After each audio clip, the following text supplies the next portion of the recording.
What's up, Doc? Welcome to the Docs Get Money podcast. Are you a badass doctor killing it professionally and has bigger dreams than just clocking in and out of the hospital? Do you want to leave behind a legacy that is as lit as an HBCU homecoming? Want to know how other doctors are getting to the big bag? That's right, making 5, 6, and 7 figures without putting on the white coat? If you answered yes to any of these questions, then you're in the right place. I'm your host, Kimberly, but you can call me Kim or KB. I went from being a burnt out and overwhelmed emergency physician to the founder and CEO of 2 6-figure non-clinical companies and beating burnout along the way. I'm also your business coach, here to help you make money moves to change the world. This podcast isn't just about making money, though. It's about leveling up your life, mindset, and bank account so you can build an empire that's as iconic as Beyonce. You ready? Let's get into it.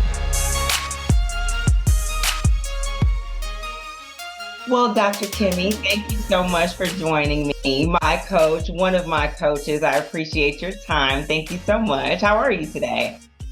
I'm doing well. This is exciting. Congratulations on the podcast. Thank you. It's been a long time coming and you've been a part of the journey. So thank you for helping me to make this manifest. So if the audience does not know about you, please tell the Docs Get Money podcast listeners a little bit about you. Yeah, of course. So my name is Dr. Kimmy, and I am a pediatric hospitalist by profession. So I worked in academic medicine for almost a decade. I'm a wife and mom, and most recently, I am the CEO and founder of the Doctor Coach School. So I help women doctors, and particularly women doctors of color, create 6-figure coaching businesses. So I teach them how to sell, how to market, and how to coach their clients. And yeah, I absolutely love what I do. And I'm no longer practicing clinical medicine. So I'm sure that'll come up somewhere in the conversation. So I'm full-time in my business for about the past year and a half or so. That's incredible. That's huge. Okay, so yeah, there's a lot of different touch points where we can go. Let's start way back in the beginning. So talk to me about little Dr. Kimmy before she was little Dr. Kimmy. Tell me all about where you grew up and your family, all that. Yeah. Okay. So my mom's side of the family is from Jamaica, and because I only grew up with my mom, I basically consider myself like Jamaican American. My father's family is from America, from the South, from Alabama and Georgia. But I grew up with my mom, single mom household. So my father was an alcoholic. And my mom kicked him out of the house when I was 2 years old. So I have no recollection of ever living with him. Like, she poured all his alcohol down the toilet one day and kicked him out of the house. So my mom was a G. She was like a soft-spoken gangster. Like, so I grew up, like, speaking of gangsters, I grew up in Inglewood. So Inglewood in the 80s was like gang territory. Like, I remember there were no clothes in my closet that were red or blue. Like, I thought it was fascinating when I moved to Florida and people were wearing red. I'm like, you can't wear red. You can't wear blue. Like, what are you doing? Like, you're going to end up in someone else's territory. Like, that's just like how I was raised. So Inglewood in the 80s was like, it was something else. I literally grew up on the same street where Insecure was shot. So I would look out my window. Way. I would look out my window. So the dunes. Yeah. I would look out my window and see the dunes. It was across the street from us. I know exactly what it is. Inglewood Avenue. Yep. That's where I grew up. Okay. Yep. So around the corner is Highland Elementary School. That's where I went to elementary school. Yeah, like that was my like stomping grounds growing up. My mom was a pediatric nurse, and so she worked in Compton. So it's like between Inglewood and Compton. That's my life. So I have been shot at, I have seen dead bodies, like all of the above. So I bring that up because my mom, she was a UCLA trained nurse. She could have worked anywhere. She decided to work in Compton. And so my whole upbringing was always thinking about the underserved, thinking about the least of these, thinking about like how we can uplift the community. Like that's just what I was raised in. And so I always knew well, when I was 5, I would have said, I want to be a physician and a teacher, which is interesting, right? So, I mean, I ended up in academics. Now I like do coach, which there's a teaching component. So, yeah, so I always knew I wanted to be a doctor. I don't have like a memory of, there wasn't like a moment where it was like, I want to be a physician. It was sort of implicit. It was sort of like, you're going to go to college. And my mom didn't put that pressure on me per se. It was just me, like, healthcare was all I knew. And I wanted to be the person that was like, I didn't want people telling me what to do. I wanted to be the person telling people what to do. And so it made sense that I would be a physician. And I will say I grew up with asthma, so I interacted with the healthcare system a lot, and I hated most of my doctors. Like I couldn't stand them. And so I was like, I'm gonna go into medicine. I'm gonna change the whole industry. I'm gonna make it like patient centered. I'm like 6 and I'm like trying to revolutionize healthcare. Like, I don't know. So yeah, that was like my motivation. And so that was just the path I was always on my entire life. That reminds me so much of my own family. I have a cousin that grew up in California and kind of bounced back and forth between Wisconsin and California. And the same thing, like when he came to high school in Wisconsin, he's like, I can't wear red. I can't wear blue. You can't wear black. You can't wear brown. I was like, well, what can What you did you wear? Like, what I'm colors trying of your to remember, what did I wear? Because there was just, I remember wearing a lot of white, and you could wear like navy blue, but like a royal blue, absolutely not. But yeah, it was wild when I came to Florida, and I was like, y'all just freely just walk around in any color. You're not looking to see what territory you're in. Like this is bananas.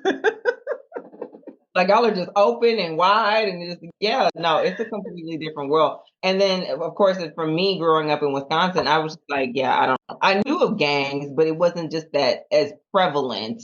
I think where I specifically was growing up in Milwaukee, even though Milwaukee is very violent, very dangerous city. So same thing. But okay, so interesting. So you were in gang territory, you had asthma, you decided that you were going to change the world, and you saw, of course, your mom as a pediatric nurse kind of navigating that space and treating other children in your community. So that led you to deciding to become a physician. So then where did that take you after that? So after you went to high school, then where did you go?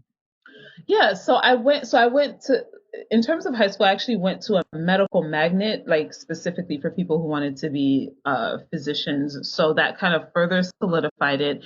And then I was, by that time we were in South Florida. So my grandfather had passed away. My grandmother wanted to move to America, but she was like, I ain't trying to live in any other state other than Florida because it's the closest to Jamaica and it's basically Jamaica. Like Florida is basically Jamaica.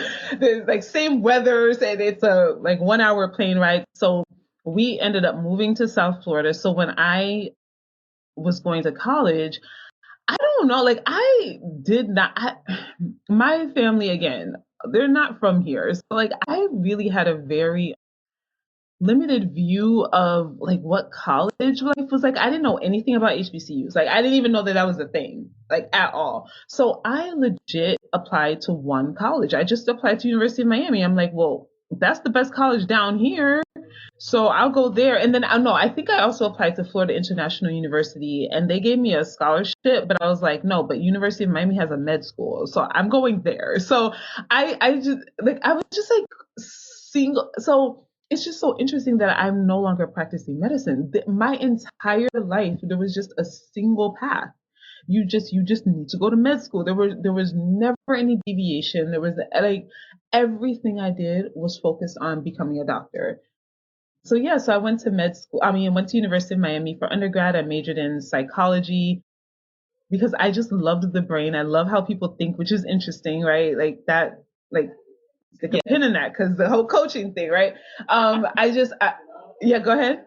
No, I was just laughing. Like, no, you're absolutely right. It's now that you're telling me all these things, it's very interesting to see how all the pieces align later on. And now you're just like, Yeah. I'll let you keep talking. Go ahead.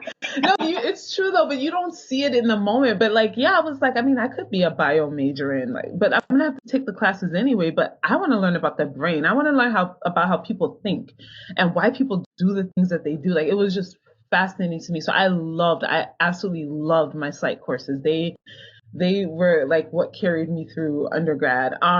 Yeah, so I went there for undergrad. After undergrad, so I took the MCAT, and this was like back in the day. You remember the old MCAT scoring? Like, we didn't have this new. I don't know what this new fandango. I don't know what the numbers mean. Nothing. I remember 2-digit scores, and mine never got above a 20. That is what I remember. Listen, I got a solid 25, and I was like, well, we're gonna have to make this work. I'm not taking this test again. I'm not taking. I took the MCAT one time. I was like, somebody gonna have to make it do what it do, because I'm not taking this again. So after college, though, I actually didn't have enough money to apply to medical school. So I decided to take a year off, literally just because it was like, I need to work and save so that I can actually apply to med school. My mom made just a little bit too much to apply for the free application thing. That I don't know if they still do that, but yeah, so I took a year off. I worked at the area health education center, which so we would do like health education in the community. And I applied to med school. And like, again, I don't know, like, whenever I look back at my life and my story, I'm like, you either you were delusional or you had like crazy faith, because I applied to like 5 med schools. Like, they say you should apply, like, how many should you apply to? 20? Multiple. Yeah. I applied to 5. I was like, I'm so by that time I knew about HBCUs, and I was like, that would be great if I could go to an HBCU. So I applied to Morehouse Howard. I think I applied to Meharry, and then I applied to Temple. Why? Because I had a friend that went there. It was just random, like so random why I decided to apply to the schools. Maybe it was 6, because I applied to University of Miami, at the University of Florida. Those were the only schools I applied to. And I think also it was because, now that I'm talking out, a little bit of it was that I couldn't really afford very much more than that. I was like, okay, like, I don't have a lot of money. The job I had was paying me like maybe 25K a year or something like that. So I didn't have a lot of funds. So I was just like, well, one of these gonna have to work out. I don't know. So I ended up getting accepted to both to Morehouse and University of Florida, but UF gave me more money. And I was like, I'm going there. They gave me a full scholarship, like full tuition, full ride, whatever. And I was like, okay, I guess I'm gonna be a Gator. So I remember you went to University of Florida, right? I think we have that part in common. Mhm. Yeah, were we there at the same time? Mm-mm. No, No, I was there in like 2008 to 2010 with my master's we were degree. there at the same time then. Oh, really? I was there from 2000. So I started in 2005. I took a year off between 2007 and 2008, and then I came back and I graduated in 2010 from med school. So we were in Gainesville at the same time. That's so crazy. That is crazy. Really? And then on top of that, that feels so long ago. It does. Because why are we in 2024? That's a I real. don't understand. Like, how am I? Oh, how am I 40 something? What's happening? Birthday this weekend. I'm about to be 40 soon. Not this year, but next year. It's just like, yeah. Yeah, no, I don't understand what's happening. Life and time, it's strange. Strange things happening. Well, I didn't realize that we were, I don't know. And then also, I'm in this place where I feel like everybody is older than me, or I'm so much Yeah. younger than everyone else. Like, it seems like it's just, it feels like this weird age gap. And then when people did things versus when I did things, yeah. Okay, so we were there at the same time. That is so wild. Okay. Yeah, we sure were. And you finished in 2010, and then of course you stayed in Florida for residency. I didn't. No, I didn't. So I got married in 2007, and my husband was doing his PhD in Ohio, at Ohio State. So my fourth year of med school, I actually got pregnant with my son in my fourth year. And so I decided to do that last year up in Ohio. And then because he was still working on his PhD, I really wanted to be in Ohio. Like I didn't want to be with a kid like I'm in Florida, he's in Ohio. Like that would have been crazy. So I matched at Cincinnati Children's.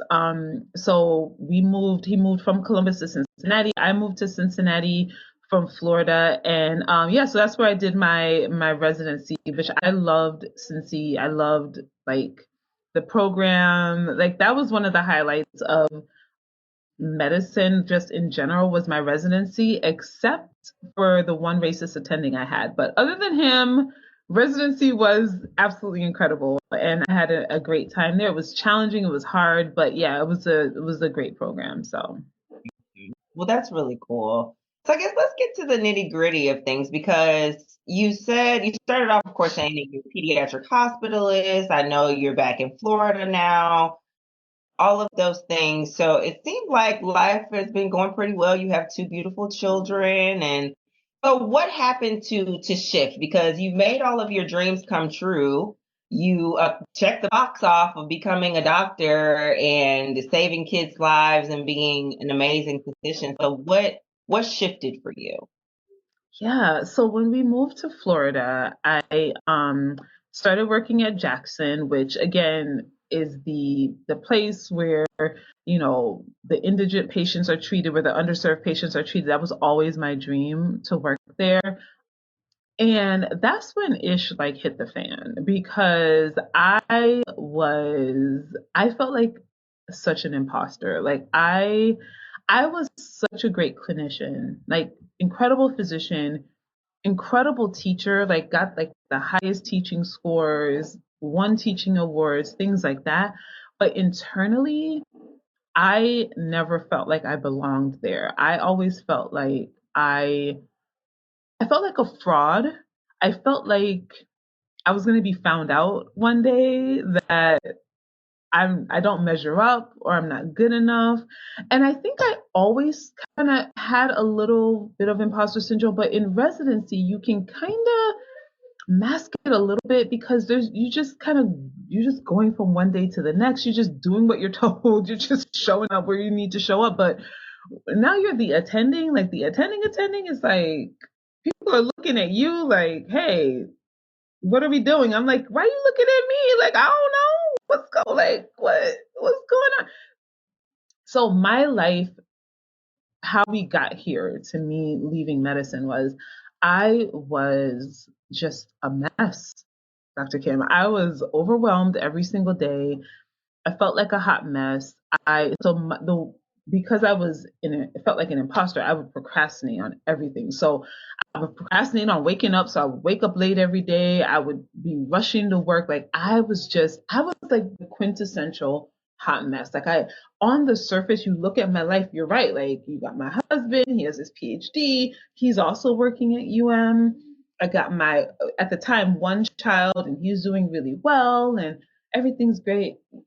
I felt like a mess. And so on top of that, there were at my institution lots of I mean systemic racism, which is it's just endemic. It's in all of medicine, right? Like it's everywhere. There's a particular flavor of racism in Miami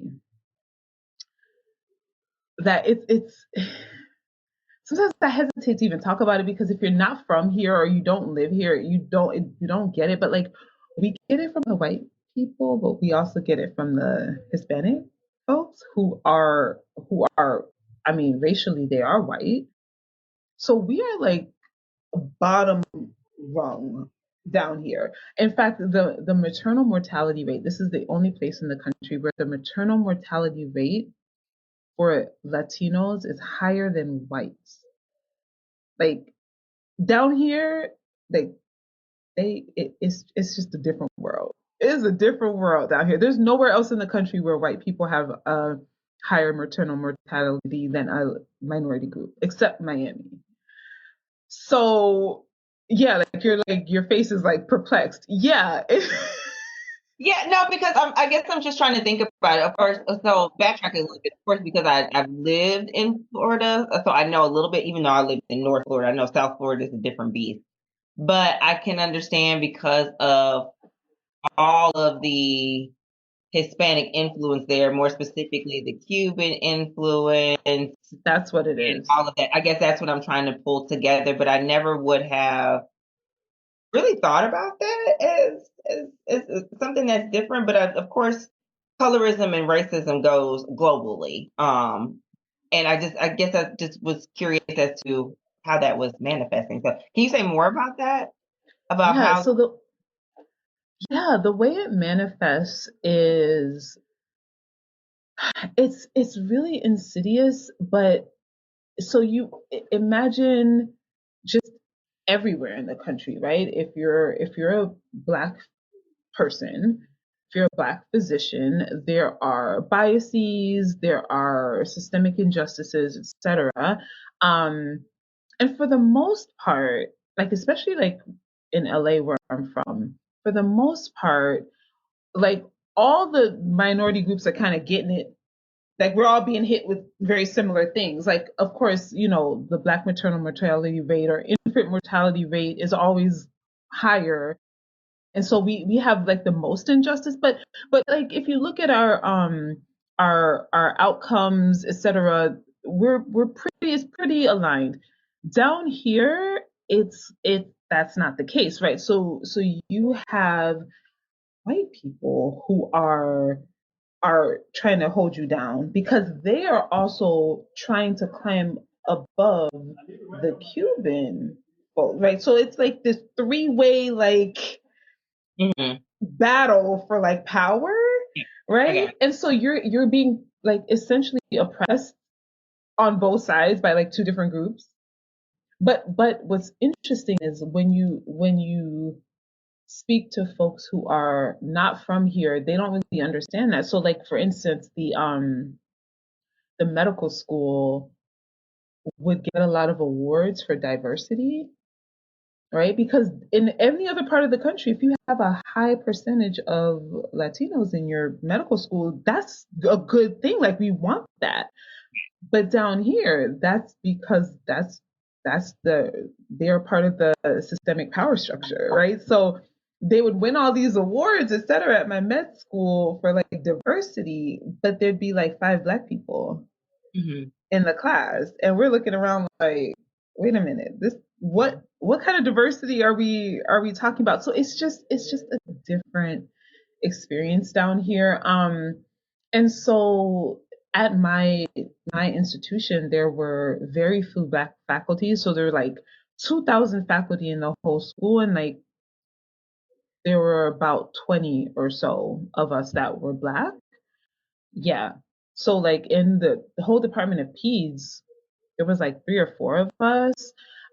So it was, and we had a pretty diverse residency class, but almost everyone that was like dismissed from residency or like was up for like academic probation or anything like that, they were all black always, like across the board.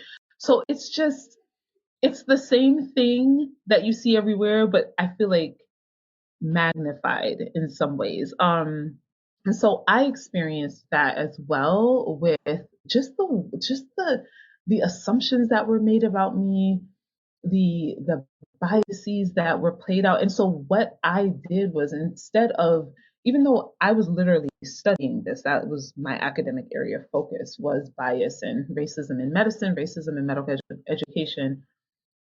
When it was actually perpetuated against me, I, rather than seeing it as, oh, this is racism, this is bias, because of my own insecurities, I in I kind of like went into myself and like would beat myself up. I would self-flagellate. I would, it would further deepen my imposter syndrome rather than, and it wasn't until coaching later when I started to see like, oh no, like you are in a, like how they say racism is not the fish, it's the water. It's like the environment. Like you are in just like a racist institution. Like I couldn't see that because of my own insecurity. So I beat myself up, and that would like perpetuate the procrastination, etc. So essentially all of this got worse when my mom got sick. So my mom became ill,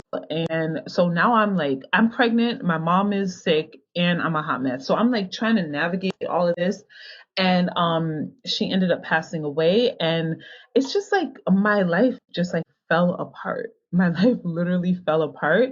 I always talk about the moment where I was sitting in her living room after she died, and I saw that she had written a book by hand. Like I looked over and like saw this like manila envelope, and I opened it, and I'm like rifling through the pages, and it's like my mother had written a book by hand. And it's like I so clearly saw how my life was on a very similar trajectory of having hopes and dreams, desires, things I wanted to do, but like never being able to fully walk in my purpose because of insecurity, because of, self doubt. And so I made a decision that day that I was going to walk in my purpose. And I didn't know exactly what that meant, but I knew that I needed to find purpose outside of just medicine. Mhm. I knew I needed to stop relying on the medical industrial complex for all of my fulfillment, like for all of like it was no longer sustainable for me.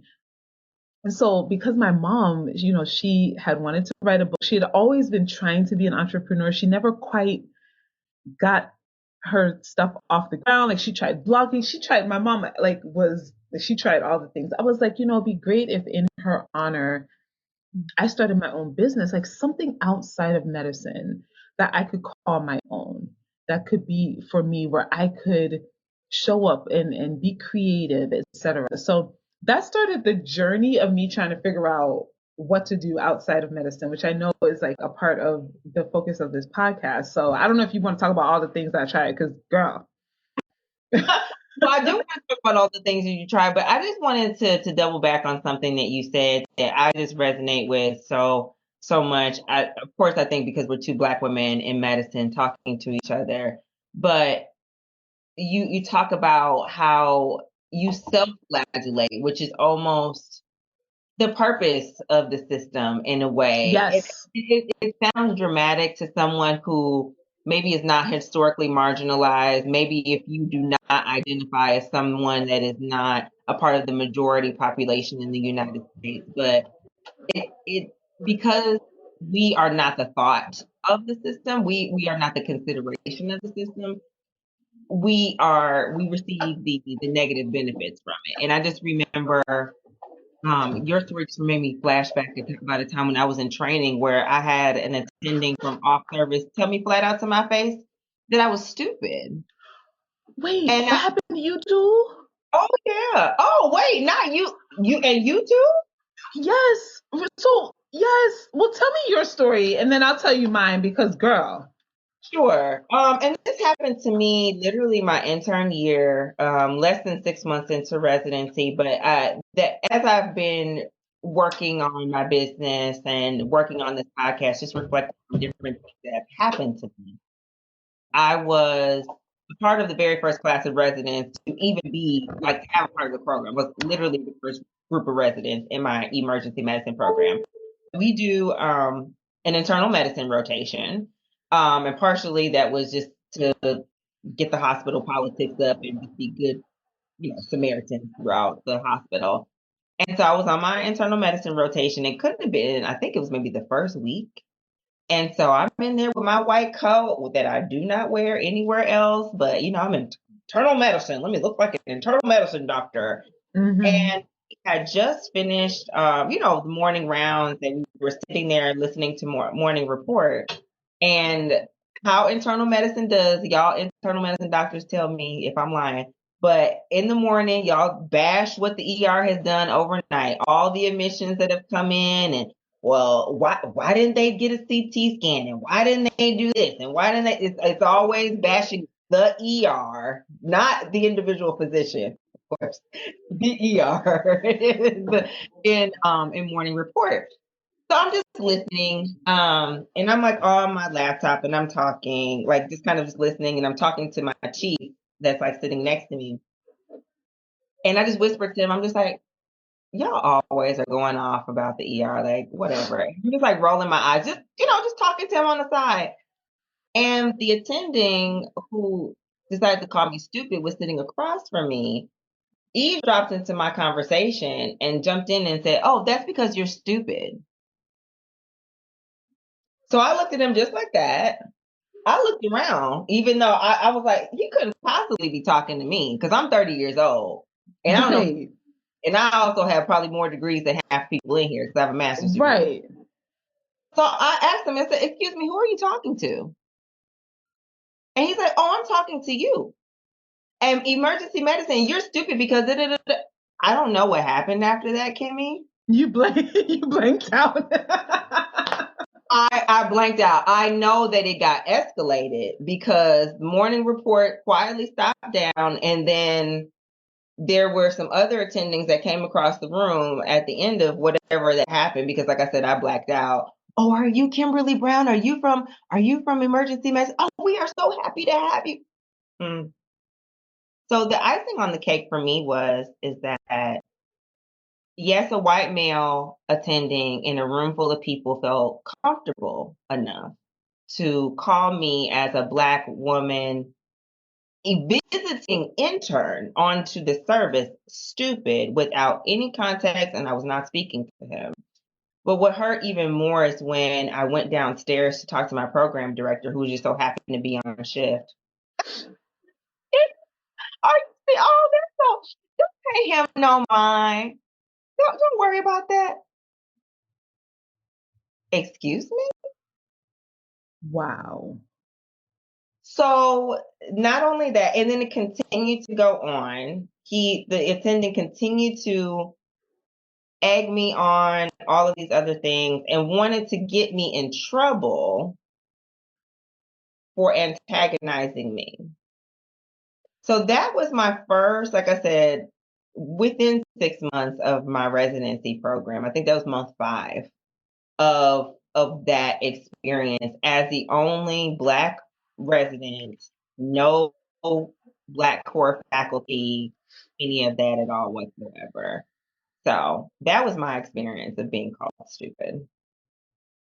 I am flabbergasted. Like, I don't have no words. Like, what? Mm-hmm. Mm-hmm. Wow. Yeah. So this is the pain I think that we do not get a chance to talk about, especially you also said that there's always a disproportionate number of Black residents or residents of color that are going up for correction or potentially for remediation or just removal from programs, things like that. And it's like, well, what happens to us along the way? And then I think in emergency medicine also is even more painful because we are the ones that we talk about that we help everyone. We don't care who you are. We don't give a care. If you need help, we're supposed to help you. We don't talk to and we don't treat our trainees the same way. And we're, of course, as a house of medicine, we don't look like the population that we're serving anyways. So it's a multitude of things, but I see why there is a mass exodus of women, people of color. Like I said, anyone that is not a white male that is leaving medicine right now because of these micro insults, micro injuries that start from when we are in training and then Yeah. continue on from, like you're saying, when we're attending and longer. Oh my gosh. Wow. Oh, you know, I have like so many emotions right now. There's we were sold something different than what we experienced. Like we were just sold a completely different profession. Like, and the like you said, the trauma. Like, I don't know any Black woman physician or any Black physician, period, who doesn't have a story like this of some sort of trauma, some sort of it just like, so to fast forward to a little bit, you and I went to the National Medical Association conference this past summer. And I remember sitting in a room, it was all Black women physicians, and physician after physician after physician just completely downplaying their excellence and their greatness and just kind of feeling like I'm just a cog in the wheel. I have no like skills. Like literally someone stood up, she's an obstetrician gynecologist, and said, I have no skills or anything to offer outside of my like clinical work. And I literally wanted to jump out of my skin because I'm just like,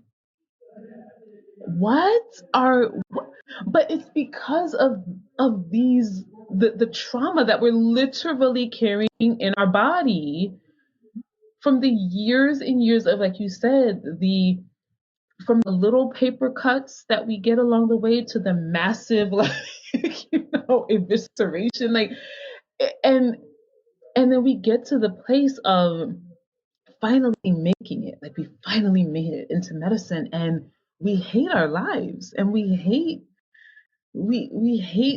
the system that we're in, and we're a part of the system that is killing our own people. And like that cognitive dissonance is just beyond. So it really underscores why I do what I do. I'm sure why you do what you do, why we do this, because man, it's I don't know. I have so many emotions right now, but yeah, like it just so much trauma, and it's like if you actually make it to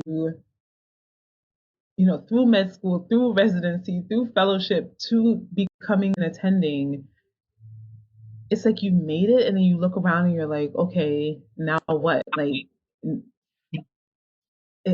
wow. Now what? Which is literally the question that I had July 1st, 2018, like, or 2018, like, okay, so now what do I do? Like, and it's for me, and let me know if you've ever experienced this too. I knowing all of that, like, wow, I just made it. I got my residency certificate. Like, I'm official now. You cannot take this away from me at this point. And it's like, I spent a few months remembering who I was for a little bit. Like, well, what did I used to do? Like, you spend literally years and years programming and testing and studying and doing all this. And I think for me, and that maybe this isn't just for everybody, but you forget everything else. You don't have hobbies anymore. You don't go run. What's a hobby? You have time to eat. What is pleasure? What is joy? Like what are all of these things? Listen, okay, really quick. That reminds me. So after my mom died, and I saw my first therapist, she asked me, she was like, what brings you joy outside of your like children and your husband? I said, joy. She looked at me, she was like, yeah, so like what do you enjoy? What brings you pleasure? I legit sat there and looked at her for like I was just looking at her, and she's looking at me, and I'm looking, and she was like, so you can't identify anything that brings you joy outside of like your children? And I was like, I don't even know what you're talking about. She legit had to give me an assignment. She's like, I want you to just go through the next week and just observe moments of pleasure. And I was just like, how do you do that? Like, where? How? She's like, well, maybe you walk outside and then the sun hits you and it feels warm. And I was like, is this like what people are doing in their normal lives? They're just like experiencing joy, just random joy. Like what? I was so confused, Kim. I was so confused. Yeah. Because it's we have been deprived because the system mutes our feeling because we have to be the doctor. We can't be emotional. We have to be in charge. We control everybody. We control everybody. We're saving lives here. This is a serious matter. You can't feel feelings. What are those? You need to hurry up and just learn why this pathophysiology is happening in this patient's body and what's the right treatment. Right. Not connecting to the fact that you are a human being in your body having a human experience and understanding all of those things that have to come with it. No, you're absolutely right. And so yeah, I don't even know how we got here. There's so many things that came. I don't know, girl. I don't know, but this is why though this podcast is so important and the work you're doing is so important. Is because like purpose is why we went into medicine. Like fundamentally, like all of us wanted to be in medicine because it was going to bring us a sense of purpose. We were going to be healing. We were like, but with that, I think again we were sold that there would be some level of like power, some like we would at least be like in control of our careers or in control of our lives. And then you get into medicine, you're just like, I'm legit just like I'm just here to like I am a minion in a system.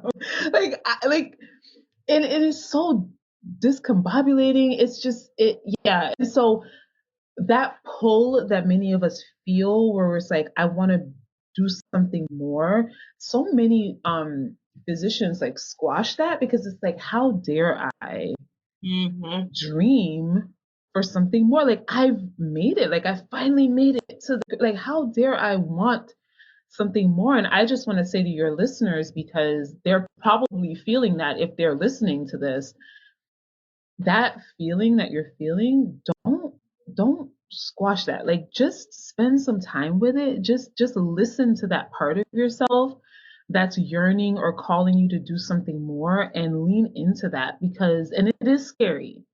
It is scary to do that, but it's that part that's your highest self talking to you and calling you higher. Those desires, they're noble and it's okay to want more. So I don't know how we got here either, but I just wanted to say that because I feel like it's such an epidemic. There's so many people who are just they're just waking up and just doing the same things over and over and over, but they feel that yearning, they feel that pull, but it feels irresponsible even to go after that because it's like, how dare I? Like, who am I to want this? And so I just wanted to speak to that a little bit, but I'm gonna let you get back on track with the with the questioning because I don't know where we are.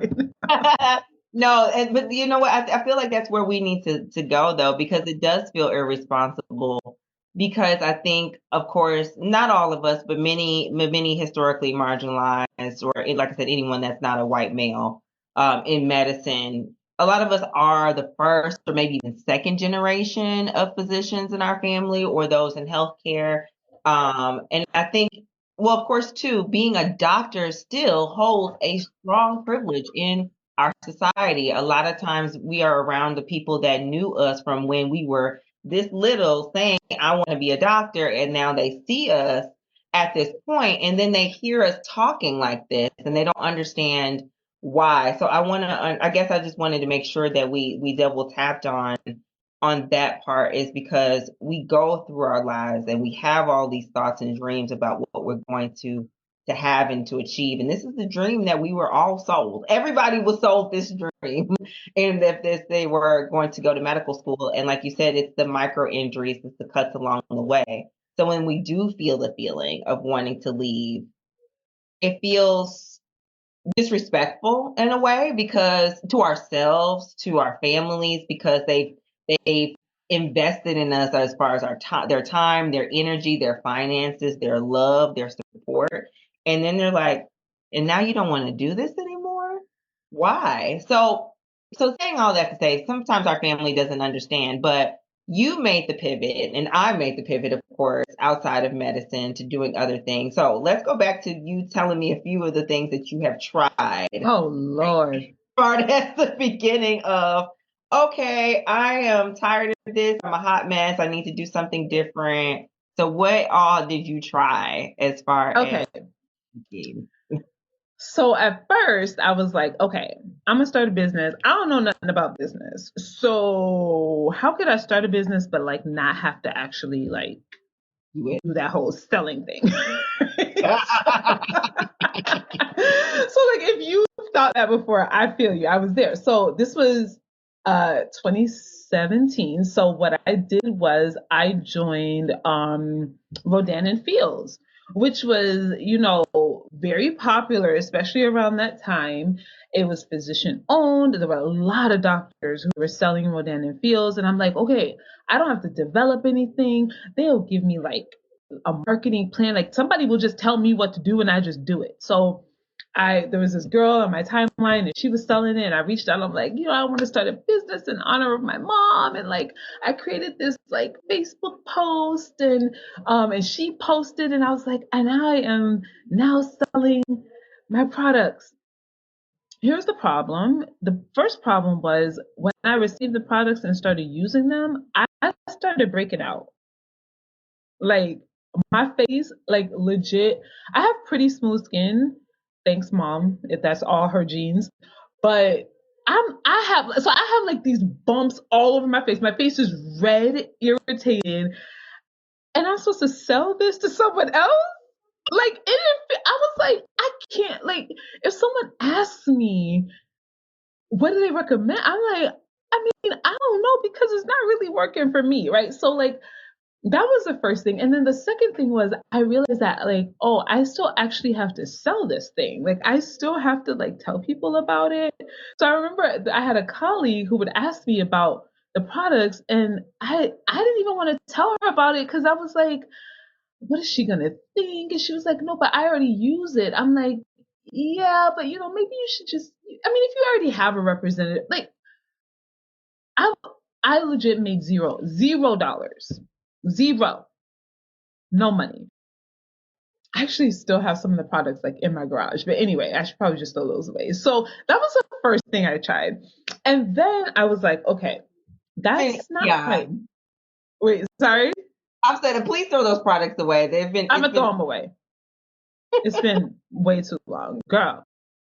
Why I even moved to I think part of me was just, I spent so much money for I need to throw them away. It's over. Okay, so that was the first thing. The second thing I did was so my best friend and I was just talking to her about like, oh, you know, I want to start a business, blah blah blah. That whole skincare thing didn't work out. She was like, somehow we got on the topic of like Amazon. Like we want to start an Amazon business. But we're like trying to figure out what to sell on Amazon. And one day we were just like searching and we were like, oh, people are selling hair on Amazon. I'm like, we could probably sell hair on Amazon. Let's do it. So our plan was we were going to sell hair bundles from China. We would get them shipped to Amazon and have Amazon fulfill it and send it out to the person. So we would meet like once a week and sit down and like come up with like our whole plan and blah blah blah. It took us like a year to finally find a supplier, you know, test the products, like do all the things. So we finally get our first like shipment of hair and it was like Thanksgiving 2018 by this point. I make a post on Facebook and I'm like, you know, I'm in business. You know, the company was called this is so embarrassing. The company was called the Tressinista. So like tresses. I don't know, child. We tried. We tried. So on Thanksgiving, so we made our post and literally that night somebody bought our hair. And we were like, oh, we are entrepreneurs. But I'm like, we that's it. Like we done did it. We made You guys are it. Like multi-millionaires. it's over, right? So not only did she buy it, so when she got the hair, she installed it and then she took a picture and did like a review and it was like a positive review. We're like, she likes our hair. Like we chose good quality hair. It's incredible. Girl, that was our first and last sale. Nobody ever bought ever again. Also, we stopped selling it. Like we weren't actually promoting it because you still have to sell, right? Like Yeah. that's the whole thing. So it was the selling thing. It was like throwing me off. I'm like, apparently when you have a business, you have to actually sell stuff. Like, who knew? So, so that went by the wayside. So the last thing I did before coaching was, this actually led to it was I started a blog. So I was like, okay, well, what if I just like start a blog and I tell people about like how I overcame procrastination? Because by this time I had been working with a therapist. I had started developing what I know now to be self-coaching tools. Back in the day, I would have called them systems and processes to like get over my whole procrastination thing. And I wanted to share that with folks. And so I started a blog. It was like me, my husband, and my aunt were the only people reading the blog. They literally, it'd be like 3 visitors a month. And it's like me, my husband, my aunt. Like nobody was reading this blog. But and I was very inconsistent with it. But like over time, the more I talked about procrastination, there'd be like maybe 1 or 2 people that would leave comments on the blog, like, hey, this was so great. Can you talk more about this? And I'm like, somebody actually read this. I don't know. Like, I don't know this person and they read it. That is really cool. So like it really and I didn't have any intentions of making any money with this blog. I just thought like maybe it would be cool like if one day I would like be able to go on like Good Morning America or something like to talk about my story. Like that was like literally the extent of my like dreams for this blog. But over time, as I'm blogging more and more and becoming more consistent, more and more people are reading the blog, more and more people are responding, they're commenting. And I found that because I'm still working full time, it was easier for me to dictate the blog. Like as I'm driving, as I'm commuting to work, I had about an hour commute.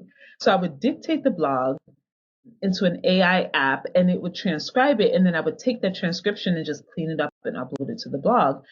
But I was like an avid podcast listener. And then I realized I was like, this is kind of like I'm recording a podcast. Like I'm just kind of speaking. What if instead of like then taking it and dictating it, what if I just started a podcast? And so all of this really started in 2019 when I started my podcast. It was called Productive on Purpose. And it was like the same thing, like overcoming procrastination, imposter syndrome, etc. By that time, I had hired my first coach. So I started to understand what coaching was. And it was tying the teaching and like my love of like psychology and the brain all together. And I was like, Can I this is pause? really cool. Yeah. Please So stop me. tell me a little bit more about like, and you said, and then I hired, by that time I hired my first coach. How did you find out about coaching? Because I know a lot of people, of course, get into therapy, and I feel like the way I was led into coaching maybe was a little bit different. But how did you find out about coaching, and what led you to going ahead and hiring your first coach? That's such a good question. I think about that a lot because I can't really fully pinpoint the moment where I learned about coaching, but I'm pretty sure what happened was I was listening to podcasts incessantly.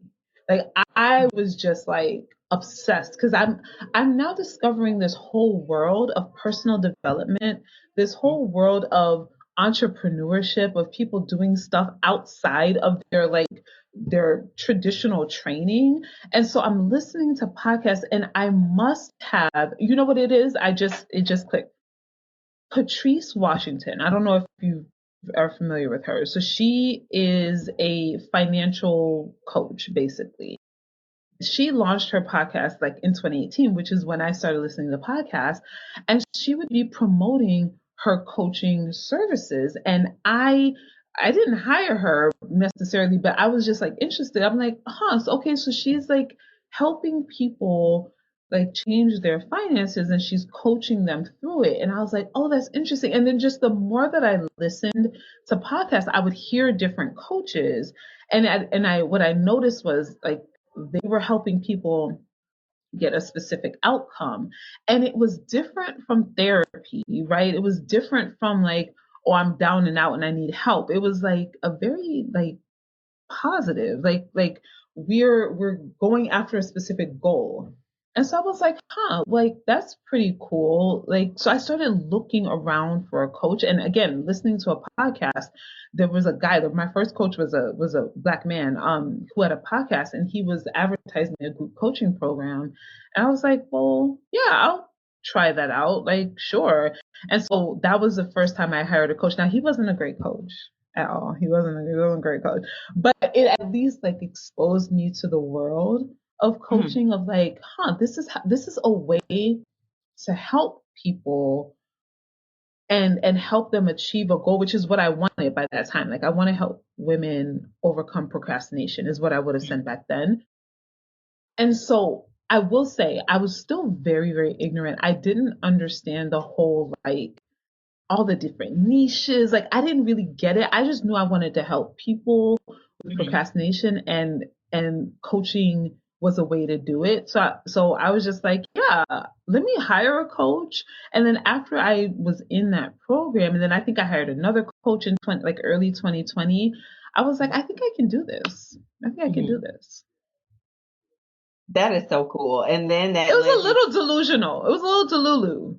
Like a little bit, but like that's okay. You got to be a little bit delusional to like. I was just go going after to say your you have goals. to be delusional in order to do some of the things that we have decided to do. That's amazing. So okay, that's how you found your very first coach, and then the podcast, and then Productive on Purpose, and then now what do you have? Tell me a little bit about the Oh Lord. entrepreneurial empire that you have built at Oh now. man. Yeah. So like, how did I even get here? It's like God is so good. I just never thought that I'd be here. But yeah, now I own and run the Dr. Coach School. So what happened was I was helping women with procrastination, but like it was really always supposed to be about purpose, right? So my first program was called Procrastination to Purpose, because ultimately I wanted women to stop procrastinating so they could walk in their purpose. Like that was always supposed to be the goal.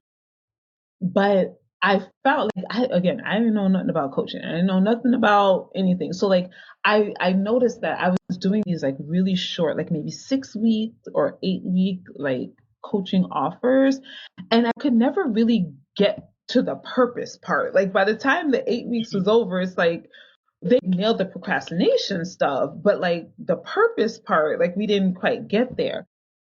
So I remember I had my very first client who came to me for business stuff. She came because she was procrastinating on starting her another practice. Like she wanted to start another practice. She had one and she wanted to launch a second offer. So she was procrastinating, and there were some things that were happening in the practice. So she was like, can you help me stop procrastinating so I can actually launch the second practice? And I was like, 100%. But I think we're going to need a longer period of time than just like the 6 week or 8 weeks programs. I was like, let's do a 12-week program and I'll help you launch your practice. So what ended up happening was at the end of the 12 weeks, she launched her second practice. And that was the first time I had seen someone like fully through that journey of procrastination to purpose. And I like helped her set up her SOPs for her new practice. We talked about how to hire and train her new employees, and it was so fulfilling. I was like, that's what I want to do. Like, yes, I want to help you like get out of your own way and stuff like that, but like I really really like the purpose part. Like I want to help you like do that new thing. So then I had another person come to me who she was a physician who wanted to do something. Like she was like, I think I want to coach. And by that time I had been coaching like for almost a year. And I was like, yeah, I can help you do that. So again, I set up a longer container. I think I did like 4 months with her. And I was able to help her with the procrastination part. But then she also was able to launch her own coaching business. And she's still in business to this day. And so I was like addicted. Like, this is what I want to do. Like, this is it.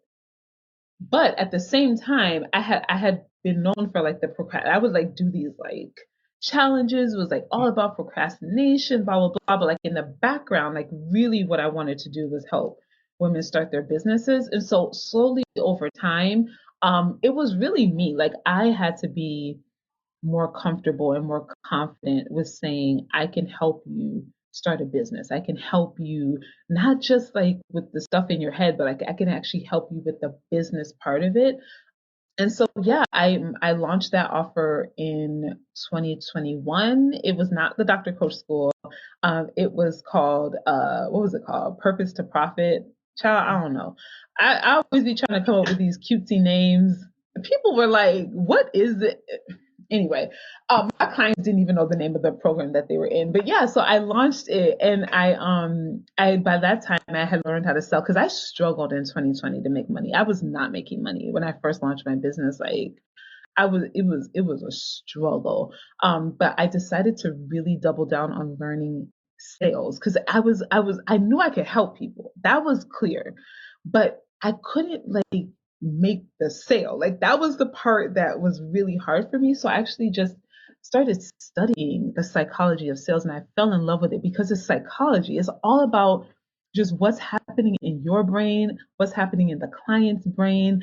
And I started developing my own process for how to sell and modeling it after what we do in medicine because I just found that that's what worked for me. I tried the scripts, it just didn't work. But like when I thought about it, like how could I run a sales call like a clinical encounter? Like I had so many failures, but like the more I did it, like it started to work and I started to sign clients, I started to raise my prices. And then in 2022, I just decided to launch the Dr. Coach School. It just felt like I wanted to have a one-stop shop where it's like all things coaching. You learn how to market, you learn how to sell, you learn how to coach your clients, you learn how to scale your business, you learn how to, you know, hire your first VA, like all of those things related to coaching. I just really wanted, I felt I love coaching and I wanted to help other physicians to find purpose through coaching because when I became a coach, I actually started enjoying medicine again, even though I still eventually quit. Mm-hmm. I actually started enjoying medicine again because it was all I knew how to make money myself. So it's like, I mean, y'all can do y'all little whatever, but I am gonna show up in my gifts and just leave and do what I need to do. So like just knowing how to make money in my own business like took a lot of the pressure. Like no longer was I putting all of my hopes and dreams and desires like on medicine, right? And so I just started enjoying medicine again. And even if I didn't enjoy this, like that's fine. I'm a peace out because I know how to make money on my own. I have clients to serve. Like y'all can do your little administrative foolishness. I am gonna go run my coaching call. So I just started feeling better when I knew how to make money on my own, and I just started just like showing up differently. I just started being more confident even at work, and I wanted that for other physicians. Like I wanted them to experience that kind of freedom. So yeah, in 2022 I quit and I just never looked back. So And now the Dr. Coach School is over a $500,000 business. It's almost a seven-figure business. So let's not just downplay like, yeah. So we went from drop shipping random things on Amazon and girl, selling hair on Amazon to damn near a seven-figure business in just a few years. That's amazing, Dr. Kimmy. I'm so glad that you decided to just go for your own purpose and follow your own passion because of course I am here partially because you were decided to show up for yourself. And I just think that's so powerful. Another thing that I really like about you is that you help other doctors that are new to entrepreneurship. So not everybody else has our same story of maybe trying 15, 11 different things in order to get out and then doubling down on this one thing. So I guess my question is to briefly before we wrap up, what challenges do you see in some of your clients that are new entrepreneurs? And maybe what are some of the biggest hurdles do you experience with your clients after they come into the Dr. Coach School? What are some of the challenges that new entrepreneurs have? Yeah, so the biggest challenge, well, there's probably two. Like, number one is the identity of like stepping into the identity of a coach, right? And really feeling like you can own that identity when we're so used to, like, when we became a physician, it's like all these hurdles we have to jump through, like all these things we have to do. And so that's one of the first hurdles, is just even owning the identity of a coach.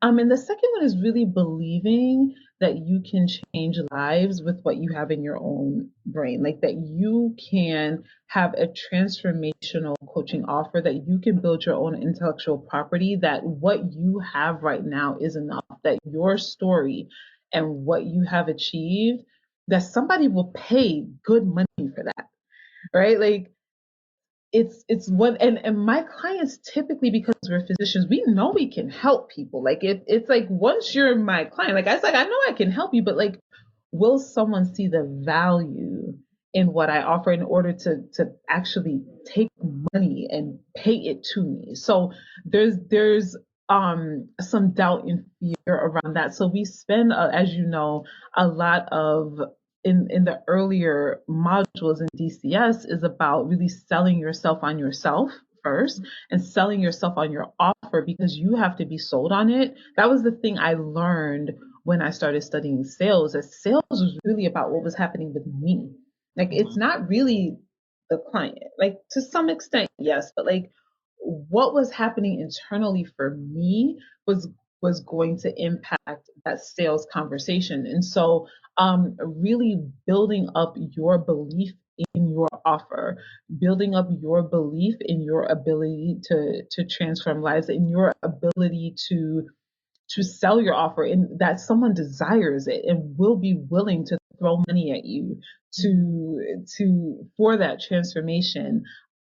And then also, I think, just the, again, back to identity a little bit, the selling, like, you want me to post on social media and like what is my coworker gonna think? What is my cousin gonna think? Like, there's, again, it's just the identity piece of, like, I'm a physician and now I'm supposed to be selling. Like, it almost feels like a demotion, or it feels like I'm begging, or like people are gonna think things aren't going well for me in my doctor job. So those are some of the initial hurdles that a lot of my clients face, that we coach on a lot in DCS.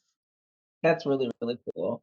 And so, what would you say to a listener to the Docs Get Money podcast that maybe coaching doesn't necessarily ring a bell for them, but they know that they want to do something. They want to explore something outside of clinical medicine. What is the best piece of advice that you would have for them? I would say, so I wouldn't be here if I didn't launch that Rodan and Fields, like, failed thing, right? Just do something. Do whatever feels like, if you heard me say a blog and you're like, that sounds like something I could do, or you heard me say coaching, you're like, I mean, I don't really know, but it sounds like something that might be interesting, just do it. Okay, be more wedded to your fulfilling your purpose than you are to, like, the actual thing that's going to get you there. Like, I didn't know that I was going to go through skincare MLM, drop shipping on hair, a blog, then a podcast. Like, I didn't know what my journey would be, but I started. Right? I did something. You will probably not, you might not land on it initially, right? Like, you might not. Some of you will, right? Like, some of you are like, coaching, that's it, right? It's like, all right, cool, go after that. But for some of you, if you're just not sure, just do something. Just do something. Don't, the worst thing you can do is sit around, this. One of my pet peeves that I talk about all the time is, like, trying to seek clarity. Like, I need clarity. There's no such thing as clarity. You're never going to feel clear you just need to make a decision. Like the clarity comes as you're moving, as you're walking, as you are in motion. But if you're just sitting and waiting for clarity, it's actually never good. You're never gonna, because really, I don't know if this is getting too deep into it, but I'm gonna say this, and then I mean maybe we can edit it out if it's too much. But like really, your desire for clarity is like you just want to feel good about the decision. Like Mm-hmm. you just, it's just an emotional thing. Like you want to feel good about it. And that's not going to happen by just thinking about it. So you just have to get into action and just trust that along the way you will figure it out. I will say though, hire a coach. Like don't be out here. Like one of the things physicians like to do all the time is like, I'm gonna figure this out on my own. Why? Oh, we do that. We Well, it's because we're lauded and regarded as smart.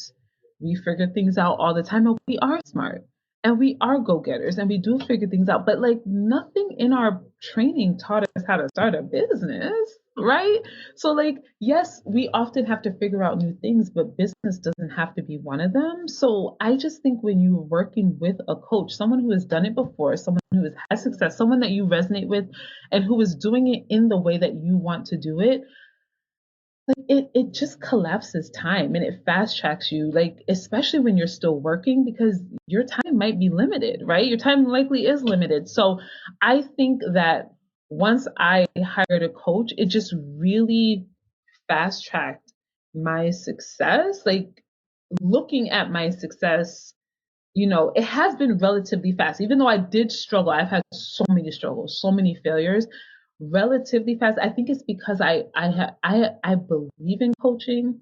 I leaned into coaching and I just decided that I'm the type of person that gets results and I just never stopped, right? I just never stopped going after it. So like just don't go it alone. You don't have to. Like do it in community, do it with a guide who has done it before. And that would be my biggest piece of advice. Start with a coach. I love that. I love that. Dr. Kimmy, is there anything else that you would like to share with the Docs Get Money podcast audience? I mean, I'm just so proud of you, Dr. Kim. I want to share, like, you are incredible. Like you and I met in, what was that, 2018 at that, 2019. 2019. Yeah, 2019. Mm-hmm. 2019, we were both in that place of like, I want to do more, right? Like, which I think is how we ended up at that conference together. But yeah, I mean, I never knew that our paths would cross again and that you would become my client. And we're also friends outside of here. So I'm just so proud of you. Like you have, when you joined DCS, I told you, I was like, you're going to make a lot of money. And you have done that and you're changing lives and you have this podcast now and you're just an example of what's possible. Like you're someone like you is why I do the work that I do. So I'm just extremely proud of you. That was the last thing I wanted to say. Like as your coach, I'm just so proud of you. It just brings me so much joy to coach you and the other ladies in DCS and to see you achieving your dreams and creating a life that you love to live. And that doesn't mean that there aren't challenges. I mean, that's why we have coaching calls every Monday and Wednesday, because there's still challenges, there's still barriers, mindset blocks, all of those things. But I'm really proud of the work that you're doing. Thank you. Thank you so much, Dr. Kimmy. Seriously, like you said, I didn't think that our lives would cross like this necessarily again, but it has been an honor and a journey. And like I said, I'm thankful to you for saying yes to yourself because I can directly see the through line of how you are impacting so many people's lives around you. So again, thank you. For the last thing, do you want to drop any links? Where can people find you on social media? If someone is like, what is this Dr. Coach School thing you're talking to me about? I want to hear more. How do we find out more about what you have going on? Yeah, so you can just go to the drcoachschool.com. Everything is there. And if you listening to this podcast, you probably like podcasts, so you can check out the Dr. Coach School podcast as well. We release new episodes every single Monday at 5 a.m. If you wanted to follow me on social media, you can also get to that through my website, but on Instagram, that's typically where I show up. It's just Dr. Kimmy _. You'll find me. My DMs are open. Feel free to DM me. But yeah, the drcoachschool.com has everything you need to create a six-figure coaching business. Awesome. Well, thank you so much, Dr. Kimmy. I appreciate your time, and I hope you have fun in your conference room, your co-working space for the rest of the day. Thank you. Thanks for having me. No problem. Bye-bye. Bye. Thank you for listening to the Docs Get Money podcast. New episodes drop every Thursday wherever you find your favorite podcast. Share, comment, follow, and subscribe to the Docs Get Money podcast wherever you get your podcasts. And if you want to know more, visit me, Dr. Kimberly Brown, at KimberlyBrownMD.com, and be sure to follow me at Dr. Kimberly B on Instagram. And until next time, let's go get this money, honey.